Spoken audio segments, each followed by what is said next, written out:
Hello everyone, welcome to our channel. నేను మీ Zakir Hussain. Ex CM Jaganmohan Reddy గారు మరో పోరుబాటకు సిద్ధమైనట్టు తెలుస్తుంది. సో ఏంటి ఈసారి రైతుల పక్షాన అంటూ కూడా నినాదంతో ముందుకు రాబోతున్నారు. డిస్కస్ చేద్దాం. ప్రస్తుతం మనతోటి సీనియర్ జర్నలిస్ట్ జగదేవ్ గారు ఉన్నారు. వెల్కమ్ చెప్పేద్దాం. హలో సార్, నమస్తే. నమస్తే జకీర్. ఎస్ సార్, జగన్మోహన్ రెడ్డి గారు మరో యాత్రకి బయలుదేరారంటే ఏం చేస్తారు? మరో పోరుబాట అనొచ్చా, రైతుల కోసం అనొచ్చా? రైతుల కోసం అని అంటే ఓకే, అది ఎలా చెప్పాలో అర్థం అవ్వట్లేదు.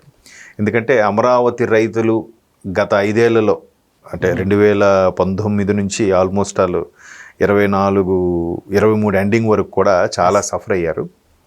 అంటే మళ్ళీ గవర్నమెంట్ ఫామ్ అయ్యే వరకు కూడా చాలా ఇబ్బంది పడ్డారు. ఎంత పోరుబాటు పట్టారంటే అటు ఇచ్చాపురం నుండి ఇటు తిరుపతి చిత్తూరు బార్డర్ వరకు కూడా ర్యాలీగా వెళ్ళారు, కాలినడకన వెళ్ళారు, కనబడిన వాళ్ళందరికీ వినతిపత్రం అందించారు. చాలా జరిగాయి. సో ఇప్పుడు ఈ నెల్లూరు కరేడు దగ్గర సంబంధించి భూముల్ని ఏదైతే ఇండోసోయిల్ ఏంటది సంథింగ్ ఆ కంపెనీకి కేటాయించారు అనే దాని మీద ఆ రైతులు ధర్నా రోడ్డెక్కారు. ఇవాళ నిన్ననో మన మాజీ ముఖ్యమంత్రి జగన్మోహన్ రెడ్డి గారిని కలిసి వినతిపత్రం సమర్పించారంట. ఓకే. సో ఈ వినతిపత్రం సమర్పించడం ఏంటంటే ఏదైతే అక్కడ భూముల్ని రైతుల దగ్గర తీసుకొని ఇండోసోల్ ఏదైతే ఉందో ఆ ఇండోసోల్ కంపెనీకి గత ప్రభుత్వంలో భూములు కేటాయించిన దానికి వాటినే మరలా మరికొద్దిగా పునరుద్ధరణకు సంబంధించి ప్రస్తుత ప్రభుత్వం అది కొనసాగించే ప్రయత్నంలో చేస్తుంది.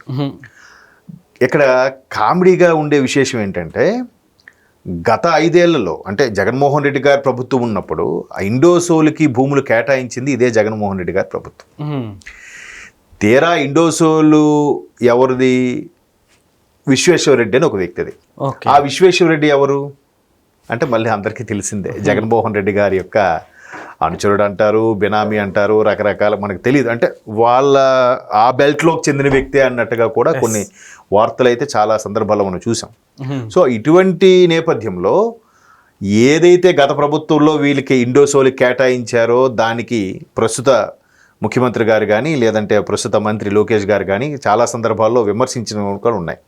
అయితే ఈ ప్రస్తుత కూటమి ప్రభుత్వం నినాదం ఏంటంటే ఏదైతే గత ప్రభుత్వం కూడా కొన్ని చర్యలు చేపట్టి భూములు కేటాయించడం అభివృద్ధి కోసం కానీ ఇంకో సందర్భంలో కానీ చేసినప్పుడు దానికి క్యాన్సిలేషను, కక్ష సాధింపు, ఇది జగన్మోహన్ రెడ్డి గారు శాంక్షన్ చేశారు కాబట్టి ఇది ఉండడానికి వీల్లేదు, ఈ కంపెనీ వెళ్ళిపోవాలని ఎప్పుడు పెట్టుకోలే. ఎందుకంటే అది మంచిదా, గత ప్రభుత్వం చేసిన పథకాల్లో మంచిదా చెడుదో ఆలోచించే ముందుకెళ్తున్నారు. ఇప్పుడు అమ్మఒడి ఉంది, దాన్ని తల్లికి వందనంగా పేరు మార్చి కొనసాగించారుగా. వాళ్ళకన్నా వీళ్ళే ఎక్కువ మందికి లబ్ధిదారులకు చేకూర్చేలా చేశారుగా కూటమి ప్రభుత్వం. పథకం మంచిదైనప్పుడు నలుగురు లబ్ధి పొందుతున్నారు అనుకున్నప్పుడు అది అంటే నిరుద్యోగ సమస్యని పెంచకుండా ఉండాలి, సోమరిపోతులను పెంచకుండా ఉండేలాంటి పథకాలకి ఓటు వేసింది కూటమి ప్రభుత్వం. అందుకే తల్లికి వందనం కొనసాగించింది.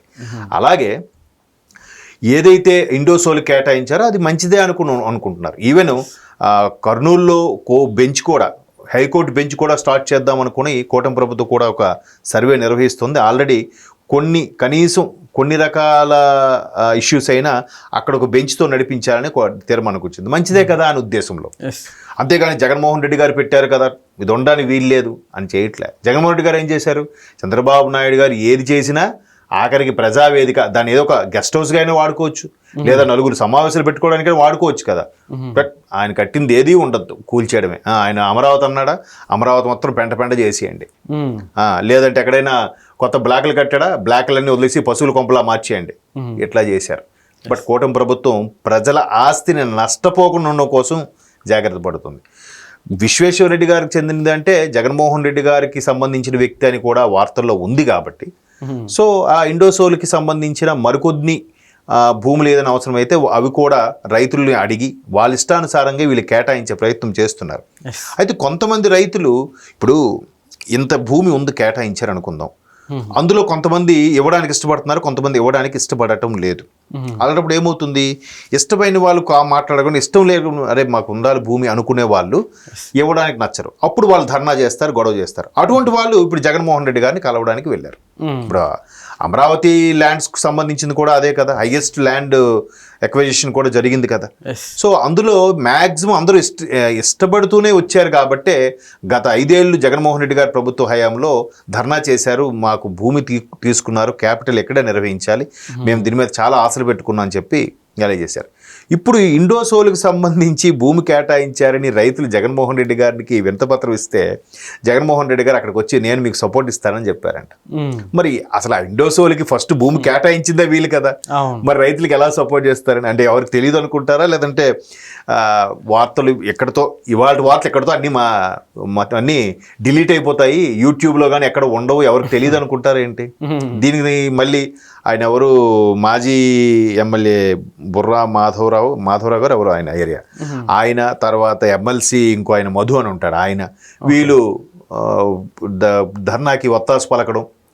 సో దానికి జగన్మోహన్ రెడ్డి గారికి వెళ్ళి కలిసిన తర్వాత ఆయన కూడా వస్తారని చెప్పడం చూస్తే సరే అంటే ప్రభుత్వం మారిపోయిన తర్వాత దానికి ఇచ్చిన కేటాయింపులు ఎవరైతే ఉన్నారో మేము కాదు, మేము మాత్రం మీ రైతుల తరపున పోరాడతాం అంటుంటే అంటే ఎవడేమనుకున్నా సంబంధం లేదు, మేము ఇలాగే రాజకీయం చేస్తాము అన్నట్టుగానే ఉంది వాళ్ళ ప్రవర్తన. అంటే తెలిసిపోతుంది కదా గతంలో ఎవరు ఇచ్చారు, శాంక్షన్ చేశారు, ఎవరు భూములు ఇచ్చారు, ఎవరు తాలూకా వ్యక్తులు వాళ్ళు, ఆ విశ్వేశ్వరరెడ్డి గారు కానీ వాళ్ళు కానీ కదా. సో అలాంటి సందర్భాల్లో ఇవన్నీ మాట్లాడుతూ మీకు అండగా ఉంటాం, రైతులు క్షేమమే మా ధ్యేయం, మా గతంలో మా ప్రభుత్వం రైతుల కోసమే పాటుపడింది అని చెప్తుంటే ఎలా? ఆ మధ్యన గుంటూరు మిర్చికి సంబంధించి కానీ పసుపుకు సంబంధించి కానీ ఎక్కడికక్కడికి వెళ్ళి వాళ్ళకి సపోర్ట్గా మద్దతుగా మాట్లాడుతున్నారు. అంటే మరి ఇంతకుముందు మరి అంతగా బయటికి రాలేదు ఎందుకు? అప్పుడు మీ ప్రభుత్వం ఉన్నప్పుడు ఎక్కడ బయటికి రాలేదే. వచ్చినా ఏదో ఒక సమావేశం నిర్వహిస్తే ఒక రిబ్బన్ కటింగ్కి వచ్చినా, ఒక పథకం ఓపెనింగ్కి వచ్చినా చుట్టూ బారికేడ్లు పెట్టేసుకొని ఫుల్ బందోబస్తు పెట్టేసుకొని 5 కిలోమీటర్ డిస్టెన్స్లో కూడా హెలీప్యాడ్లో వెళ్ళిన సందర్భాలు కూడా ఉన్నాయిగా. ఇప్పుడు ఇలాగ మాట్లాడుతుంటే వేదాలు వల్లిస్తుంటే చాలా ఓకే వీళ్ళెవరూ మర్చిపోయి ఉంటారులే ప్రజలు, మనం చెప్పిందే వేదం అని అనుకుంటారేమో. వెంటనే నెటిజన్స్ ఎంత పవర్ఫుల్గా ఉన్నారంటే గతంలో మాట్లాడింది ప్రస్తుతం మాట్లాడింది వెంటనే కట్ చేసి యూట్యూబ్లో షార్ట్స్ కింద వేసేస్తున్నారు, లేకపోతే కింద బ్రహ్మానంద గారు మేమ్స్ పెట్టేసి అరే అప్పుడు నువ్వు ఇలా చెప్పావు కదరా ఇప్పుడేంటి అలా చెప్తున్నావురా అని చెప్పి పక్కన టెక్స్ట్ ఒకటి పెట్టి చాలా అంటే ఇలాంటివి ఎన్ని చేసినా కూడా దొరికిపోతున్నారు తెలుస్తుంది, అయినప్పటికీ కూడా అదే కరెక్ట్ మీరు బాగా చెప్పారు. చాలా విషయాలు దొరికిపోతున్నారు. ఎలా దొరికిపోతున్నట్టు నిజంగా వీళ్ళకి సలహా ఎవరు ఇస్తున్నారు బాబు, ఎంత చీప్ ట్రిక్స్ ఏంటి, ఈజీగా మీరు అన్నట్టు దొరికిపోతున్నారు కదా. దొరికిపోవడం వల్ల ఏమవుతుంది, అప్పుడు కూడా అమ్మాయి ఎవరో అమ్మఒడి కావాలి నాకు ఏడ్చింది అన్నట్టుగా చెప్పారు, తీరా చూస్తే అమ్మాయి గవర్నమెంట్ స్కూలే కాదంట. మరి ఈ ముందు ప్రీ ప్లాన్డ్గా కెమెరా పెట్టి రన్ చేస్తారా, లేదంటే వాళ్ళకి స్క్రిప్ట్ ఇచ్చి మీరు ఈ డైలాగ్ కొట్టాలి ఇలా యాక్ట్ చేయాలని చెప్తారో తెలియదు. కానీ మీరు అన్నట్టు చాలా సందర్భాల్లో దొరికిపోతున్నారు. దొరికినా మనకంటూ ఫాలో అయ్యే వాళ్ళు ఉన్నారుగా.